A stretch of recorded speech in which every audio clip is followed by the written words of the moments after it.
तो बहुत सारे स्टूडेंट्स को ये डाउट है कि क्योंकि हम ऑनलाइन एजुकेशन कर रहे हैं कोविड की वजह से, तो वो डिस्टेंस लर्निंग में आ जाएगा और उसकी वजह से हमको सीआरएस पॉइंट्स नहीं मिलेंगे। तो देखिए, पहली बात मैं आपको बताना चाहूँगा कि डिस्टेंस लर्निंग और ऑनलाइन लर्निंग कोविड की वजह से ये दोनों अलग चीज़ें हैं। डिस्टेंस लर्निंग में आपको क्या बोलते हैं, इन पर्सन क्लासेस का कोई कॉन्सेप्ट नहीं है डिस्टेंस लर्निंग में। लेकिन ऑनलाइन लर्निंग जो हुई है वो इसी वजह से हुई है कि क्योंकि कोविड है। अगर ये कोविड ना होता तो आपको ये ऑनलाइन के बजाय इन पर्सन क्लासेस लगानी पड़ती और आपको सीआरएस पॉइंट्स भी मिलते। ठीक है, तो ये एज एन एक्सेप्शनल केस है। तो इन सिचुएशंस में क्या होता है कि क्योंकि ये एक्सेप्शन है तो आपके सीआरएस पॉइंट्स में कोई फ़र्क नहीं आएगा। ठीक है, और मैं जानता हूँ कि आपको ये डाउट आएगा कि आईआरसीटी के ट्विटर हैंडल पे ये ट्वीट आया कि अगर आप ऑनलाइन एजुकेशन करते हो, चाहे आप इंडिया में हो या कनाडा में हो, तो आपको सीआरएस पॉइंट्स नहीं मिलेंगे, आप एलिजिबल नहीं होंगे। तो मैं आपको बताना चाहूँगा कि आईआरसीसी के ट्विटर जो हैंडल होता है वो हमारे जैसे नॉर्मल कस्टमर सर्विस जो हायर करते बंदे वो लोग होते, तो उनको केस बाय केस के बारे में उतना डिटेल मालूम नहीं रहता। ठीक है, वो लोग जेनरिक इन्फॉर्मेशन आपको देते हैं, जैसा कि वेबसाइट पे कुछ चीज़ें हैं, आप पीआर के बारे में कुछ पूछो तो जेनरिक इन्फो देंगे और उसके साथ लिंक दे देंगे, ये वेबसाइट पे जाके पूरी चीज़ें चेक कर लो। तो उनको अगर आप ऐसे एक्सेप्शनल केसेस के बारे में पूछोगे तो उनको आइडिया बिल्कुल भी नहीं रहेगा। तो अगर लेट्स से हम आर्ग्यूमेंट के लिए अगर ये भी सोचे कि वो लोग अगर सीआरएस पॉइंट्स नहीं दे तो हम क्या कर सकते हैं, हम लोग जो है केस डाल सकते हैं कि हम ऑनलाइन एजुकेशन कर रहे थे, लेकिन ये कोविड की वजह से हुआ, हम तो रेडी थे इन पर्सन क्लासेस के लिए। और दूसरी चीज़ क्या है कि दूसरी चीज़ पहले बोल दिया, ये तीसरी चीज़ है। तीसरी चीज़ ये है कि अगर ये डिस्टेंस एजुकेशन में काउंट होता, ठीक है, तो डिस्टेंस एजुकेशन के लिए वर्क परमिट एलिजिबल नहीं रहता। आपको मालूम होना चाहिए, जो डिस्टेंस एजुकेशन करता वो लोग वर्क परमिट के लिए एलिजिबल नहीं रहते। लेकिन इस सिचुएशन में वर्क परमिट के लिए आप एलिजिबल हो।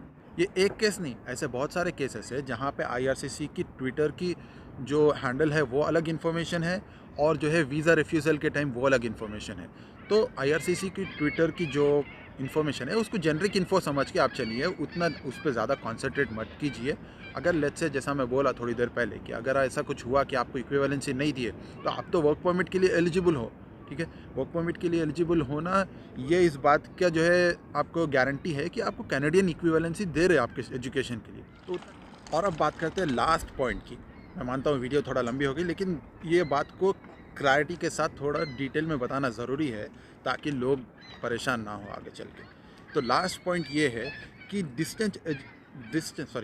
डिस्टेंस एजुकेशन की जो फ़ीस है और नॉर्मल एजुकेशन की जो फ़ीस है उसमें बहुत ज़्यादा फ़र्क है।